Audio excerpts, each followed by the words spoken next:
It's 1887, and two brothers arrive in Detroit with nothing more than their ambitions and each other. A few years later, and they're operating one of the biggest machine shops in the city, working for the man who would forever shape the future of the automotive industry, Henry Ford. But what many people don't know is that the brothers were really the ones who helped make the Ford company into a massive success, building almost every component of their vehicles with the highest quality possible. Without them, the Model T wouldn't exist, and the Ford Motor Company would not be what it is today. Yet despite their legendary achievements, they have remained obscure figures, their legacies hidden in the massive shadow of Mr. Henry Ford. Their partnership with Ford would later turn into a rivalry when the brothers decided to open their own car company and join the competition in the automobile market.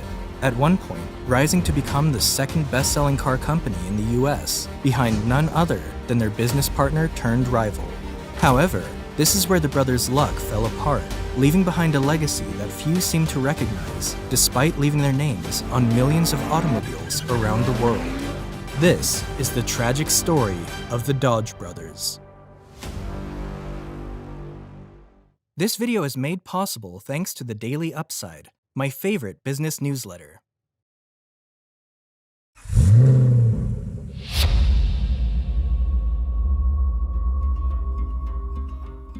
In the 1860s, John and Horace Dodge were born and raised in the small town of Niles, located in the deepest southwest corner of Michigan. There, their father ran a machine shop alongside his two brothers, where they built and maintained boat engines.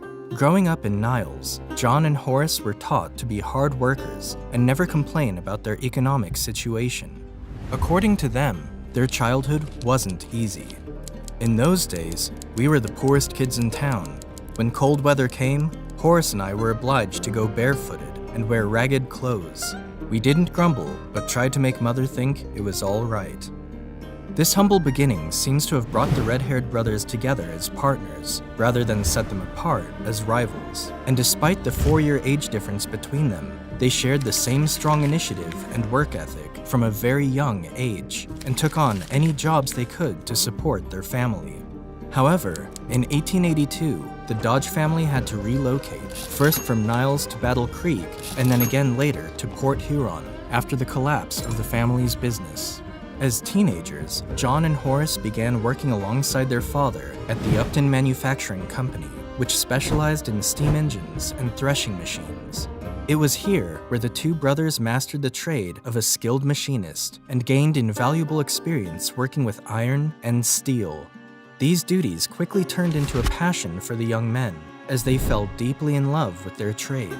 However, John, the older brother, wasn't satisfied staying at Port Huron and decided he wanted to search for better opportunities outside of the small city they lived in. Thus, after turning 21 and with just 50 cents in his pocket, John packed his things and headed off toward one of the most prominent industrial cities of that time, Detroit.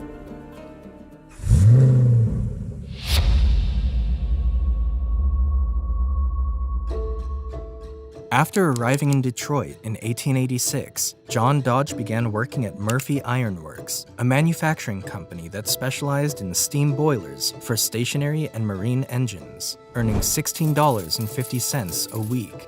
A year later, Horace Dodge also arrived in Detroit, and as expected, John quickly got his younger brother to work with him, earning $13.50 a week. Although the brothers enjoyed their job, the heavy work in a smoke-filled shop might have been a factor in John developing tuberculosis, one of the two leading causes of death at the time. John's diagnosis scared the family and left him unable to work for a few months, during which time he reportedly drank large quantities of medicine in order to recover. In particular, a drink called Elixir 130, which contained 42% alcohol. According to the Dodge family, this increased his dependency for alcohol and led to his habit of heavy drinking ever since, a reputation the brothers would carry throughout their careers. Horace, on the other hand, had to take on a second job in order to take care of both himself and his older brother. His new job would bring him in contact with a man named Henry Leland, who would later go on to establish both Cadillac and Lincoln. Mr. Leland brought his high standards of precision machine work to the city of Detroit, and there's no doubt Horace gained valuable experience in his time there working with him. Once John recovered from tuberculosis, the brothers agreed to find a new job that was safer and cleaner so that their work would never jeopardize their health again. This led them to work at the Dominion Typograph Company in 1892, which was located across the river in Windsor, Canada. There, John and Horace manufactured typesetting machines and learned how to use special tools that allowed for greater precision in their process of making machine parts. It was also during their time in Canada that the brothers would make their first documented entrance into the transportation industry when Horace invented a 4-point bicycle ball bearing. His innovative design had the advantage of not only being dust-free, but also offering a smoother ride with minimal effort. Following the success of his invention, the red-haired brothers partnered up with one of their managers from the typograph company, Fred Evans, and the three of them went on to establish the Evans & Dodge Bicycle Company in 1897, using their patented bearing. This venture became a huge success in the market, largely due to Fred Evans's strong salesmanship skills. He would travel to exhibitions and cycle shows around the US, displaying their bikes, making theirs one of the few, if not the only, Canadian bicycle companies to do so. The company's sales immediately soared so high and so quickly that by January 1898, they were already making plans to expand their branches in London, Ontario, and Montreal. However, fierce competition in the bicycle industry at the close of the 19th century would seriously threaten the future of their company. Although the brothers still maintained good jobs and royalties from their patented bearing design, they decided it was time to move on from the bicycle industry and search out a new and different venture. They sold their shares in the company for $7,500, returned to Detroit, and used the money to establish their own machine shop, which they named Dodge Brothers in the year 1900. Little did they know, this decision was about to change the whole American car industry and the rest of the world. The story of the auto industry and the American economy at large is a story of competition for the latest information and technology. However, with today's clickbait headlines and information overload, it's never been harder to find quality news. That's why I read the Daily Upside, a totally free business newsletter that happens to be the sponsor of today's video. The Daily Upside aims to enhance your investing knowledge by offering valuable insights into the significant people and events impacting our world. Every weekday, they deliver a morning brief, followed by more detailed stories that are shaping the business world. It's something I myself, along with a million other investors, get delivered to their inbox every morning. Just recently, they published a great piece examining NYC reasoning behind their recent lawsuit against Hyundai and Kia, arguing the cars are an easy steal, which sparked viral TikToks and clarifying the impact on the car company's financial and consumer trust. As someone who needs to stay on top of the news to make videos like this, I cannot recommend the Daily Upside enough. The best thing about it, it's totally free, so just click the link in the description below to sign up. If you don't love it, you can always unsubscribe at any time. Now, back to the story.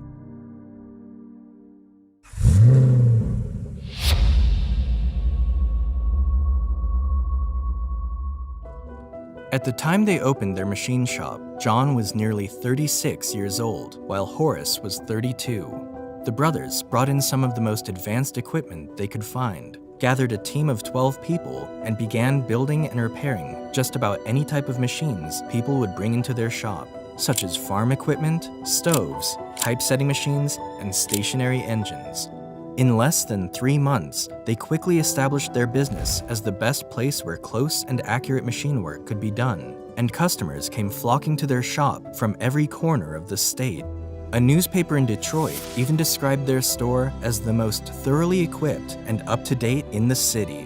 However, despite the good reputation they'd earned, it still didn't stop the brothers from facing certain problems in the beginning. At the time, they usually dealt with small companies, and these companies would often fall behind on their payments due to their limited budgets. But all that would soon change when the brothers were approached by a man named Ransom Eli Olds to help him produce parts for his automobile company, Olds Motor Works. Mr. Olds was one of the first men to establish an automobile factory in Detroit and had big plans to distribute his cars to the masses. He created and patented the assembly line in 1901, allowing his car manufacturing company to increase their output by a much larger degree. After hearing about the Dodge brothers' shop, he tasked them to supply engines and transmissions for his Model R Curved Dash, which was a light, reliable, and relatively powerful vehicle for its time. The brothers were able to deliver their parts in great quality, and by the end of its first year, the Curved Dash had turned into a commercial sensation after securing hundreds of sales, becoming the first American gasoline car to sell in significant numbers.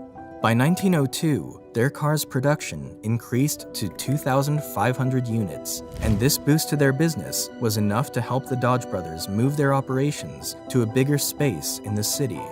Their partnership with the Olds Motor Works, or Oldsmobile as it later became known, quickly made them wealthy, while also establishing themselves as good and reliable car manufacturers. It's worth mentioning that the brothers' success wasn't just down to their talents as skilled machinists, but also a combination of their hard work and great management. The experiences they gathered from working at several precise manufacturing plants, as well as running a prominent bicycle company in Canada, really gave them the resources and knowledge they needed to run a business effectively. The Dodge name soon became synonymous with quality and reliability, and this would bring them to a man who would change their fortunes forever, and together they would reshape the entire automotive world. That man was Henry Ford.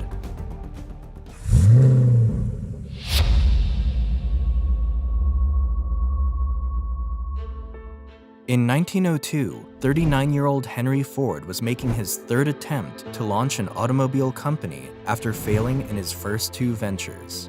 He was looking for someone who could help him build parts for his new automobile company, and that's when he heard about the Dodge brothers. So, he went to check out their shop in person, and after meeting them face to face, Henry was so impressed with their work that he immediately offered them a contract and the promise that the brothers would create more automobiles with him than what Oldsmobile could ever hope to produce.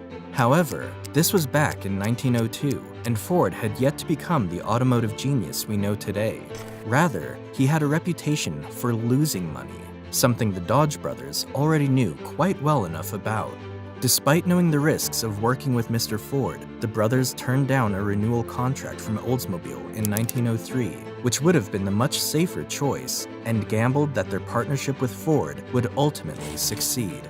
To kickstart their partnership, they agreed to supply Ford with 650 sets of running gear, which is basically a working automobile without tires, wheels, or a body, at $250 each. However, Mr. Ford had relatively little cash on hand, and while the brothers came through on their deliveries, Ford often missed his payments, which frequently upset John and Horace, so much so that the two brothers threatened to sell the machines elsewhere as outlined in their contract. But, as tempted as they were, the brothers settled down and figured out a better way to do business. John and Horace proposed to write off the $7,000 that Ford owed them, and even give him an additional $3,000, all in exchange for a 10% stock share in the Ford Motor Company, as well as all of Ford's assets in the event that the company went bankrupt. Henry hated their proposal and tried to counter back with a different offer, but knowing his back was against the wall, he agreed to their terms, and the Dodge brothers proceeded to work as usual. While their relationship with Ford didn't exactly get off to a great start, it eventually proved to be fruitful for as long as it lasted. The decision to acquire 10% of the Ford Motor Company was a genius move for the brothers, as they earned substantial profits from the dividends of their stocks, which skyrocketed almost immediately. The Dodge brothers also made a tremendous amount of money from manufacturing the major components of every Ford model between 1903 to 1914, including the legendary Model T. Although Ford was not the inventor of the assembly line, that title goes to Mr. Ransom Olds, Henry did improve the concept by using the moving platforms of a conveyor system. Using this method, they could produce a car every 90 minutes. Upon its release, the Model T sold millions of units, quickly becoming the biggest car production model in the world. So much so that by 1914, it's estimated that 9 out of every 10 cars in the world were Fords. The brothers had grown their employee network from 120 to over 5,000 workers and had effectively made themselves the largest supplier of automotive parts on the planet. They became extremely rich, acquiring land, yachts, and massive mansions. However, while the two brothers had climbed their way up, earning themselves a spot among the wealthiest men in the city, their peers from Detroit's high society wanted nothing to do with them.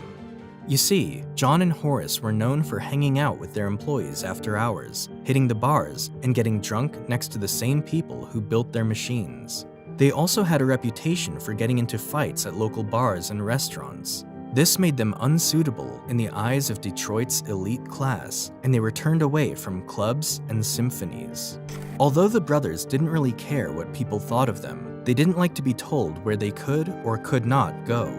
So what did they do? They assumed the financial liability of the Detroit Symphony and welcomed themselves into their club, gradually buying their way into the elite class. On another occasion, Horace was denied membership from the prestigious Grosse Pointe Country Club. In response to this, he bought the property next to the place and built a huge and extravagant mansion with a 12-car garage facing the club, all in an effort to make as much noise as possible, annoy the guests, and, quote, make the club look shabby.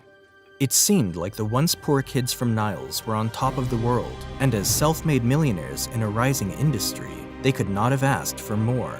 However, they were just getting started because they were about to go on to accomplish something even greater, founding one of the biggest car companies on the planet.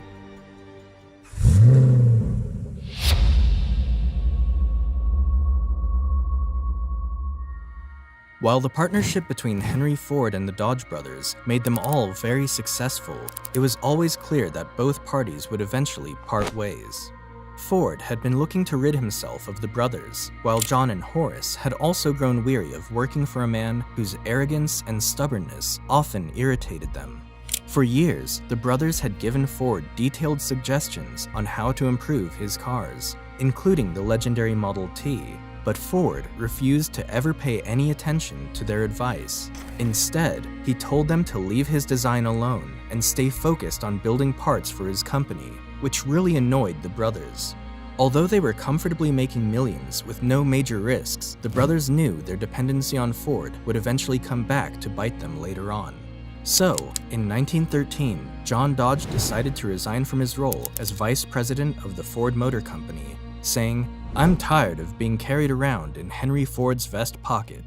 They launched an ambitious 18-month plan to restructure their operations, and on the 1st of July, 1914, the brothers launched their own automobile enterprise, the Dodge Brothers Motor Company. Horace and John enjoyed their reputation as the two best mechanics in Michigan. Their names had become synonymous with anything that had to do with quality, so it was no surprise when more than 6,000 people came to see the grand debut of the first Dodge car, the Model 30. The new Dodge car came with a 35 horsepower, 4-cylinder engine, producing 15 more horsepower than the Ford Model T. And even aside from its performance capabilities, the Model 30 was also revolutionary in other ways.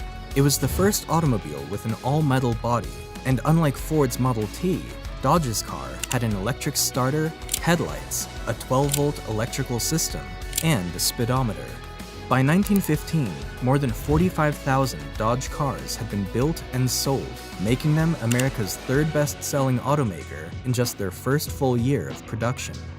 Like Ford, Dodge Brothers did not make annual model updates, but instead focused on mechanical improvements. They also added a wider range of models and commercial vehicles, such as touring cars, sedans, two-seater roadsters, trucks, and taxis. Over time, they increased their focus on trucks and developed them for various uses, such as the Dodge panel van model. When someone asked them why their cars were more expensive than the Model T, Horace simply replied, "Just think of all those Ford owners who will someday want an automobile." It was clear that the rivalry between the two brands had started, and the Dodge Brothers Motor Company was on the rise, with 72,000 vehicles sold in 1916 to over 100,000 vehicles in 1917. As expected, Ford was not thrilled about the brothers' success. While the brothers were rapidly building and selling their cars, they still maintained a 10% ownership share of the Ford Motor Company and used the dividends from those stocks to help fund their business. In other words, Henry Ford was directly paying for the operations of a competing company, and he hated it.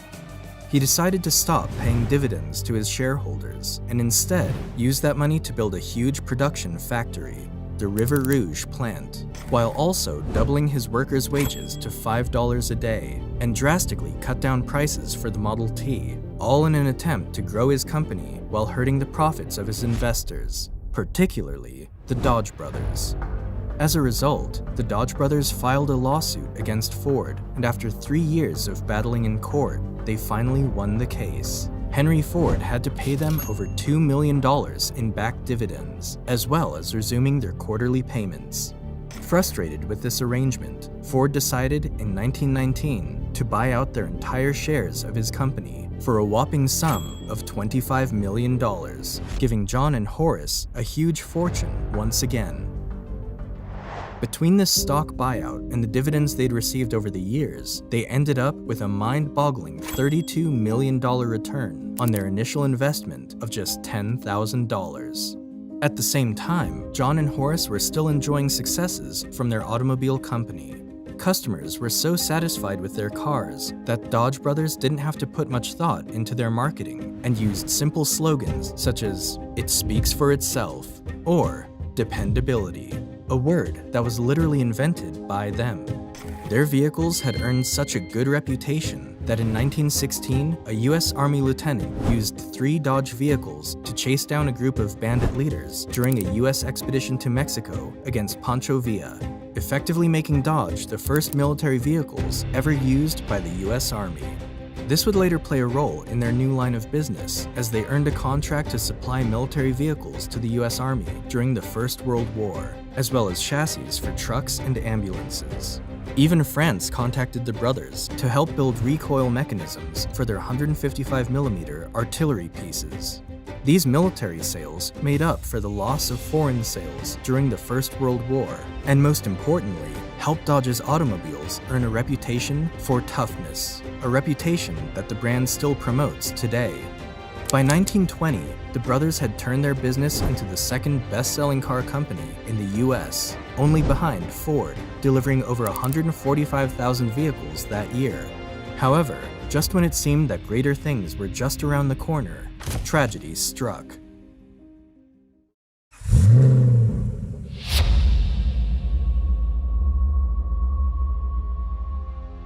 On the 2nd of January, 1920, John and Horace left Detroit to attend the National Automobile Show in New York. By the time they'd returned from their trip the following week, they had contracted influenza, which quickly developed into pneumonia. Horace was the first to fall sick, and John rushed to his bedside where he camped, watching over his younger brother. However, John also came down sick and had to be bedridden immediately after. While Horace's health began to improve, John's condition worsened, leaving everyone around him in shambles when he died just 10 days later. Horace eventually managed a full recovery, but was completely broken over the loss of his older brother. At one point, he was quoted saying, "The passing of my dear brother is, to me, a loss so great that I hesitate to look forward to the years ahead without his companionship." Horace continued running the business, but it wasn't long before his health once again began to decline. He had deteriorated so much in the months to follow that by August of that same year, he was no longer active in leading the company, retreating instead to his oceanside mansion in Palm Beach, hoping to rest and recuperate. But sadly, he never did recover, and on the 10th of December 1920, Horace died from cirrhosis of the liver, passing away just 11 months after his brother. After their deaths, their widows inherited the company and placed Frederick J. Haynes in charge of the business. Frederick was, in many ways, the perfect successor for Dodge, as he worked closely with the brothers since the very beginning and had a sound understanding of their vision for the company. Under his leadership, they introduced a variety of new models that would help increase the company's sales, most notably partnering with the Graham brothers to produce heavy-duty trucks.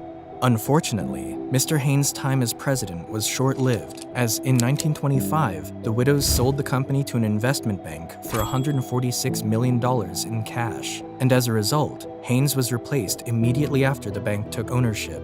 However, this investment group had no experience whatsoever working in the car industry, and as a result, the Dodge Company struggled immensely during this period. This fact was evident in their sales, as by 1927, they were down nearly 40% from the previous year, and their ranking suddenly dropped to 13th place in the US auto market. After this, the company was put up for sale once more, and Walter P. Chrysler would step up to acquire Dodge for $170 million in 1928. Under Chrysler's management, the name Dodge Brothers Company was simply changed to Dodge and focused more on low-priced vehicles like Ford and Chevrolet, which proved successful for the business. Over the next few decades, Dodge developed a more high-powered, high-style line of cars and established its reputation as Chrysler's best-performing brand. Sportier models, such as the Dodge Challenger and Charger, have earned their place among the company's best-selling vehicles. On the other hand, they've also made their mark in the modern-day truck market, releasing multiple models and a variety of powertrain options under the Ram brand.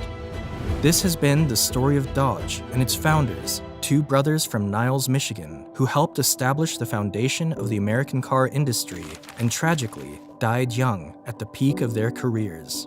Sadly, they remain mostly obscure figures recognized only for the millions of automobiles that carry their name, much like Louis Chevrolet, the man who established Chevrolet Motors, yet lost everything and passed away penniless and forgotten.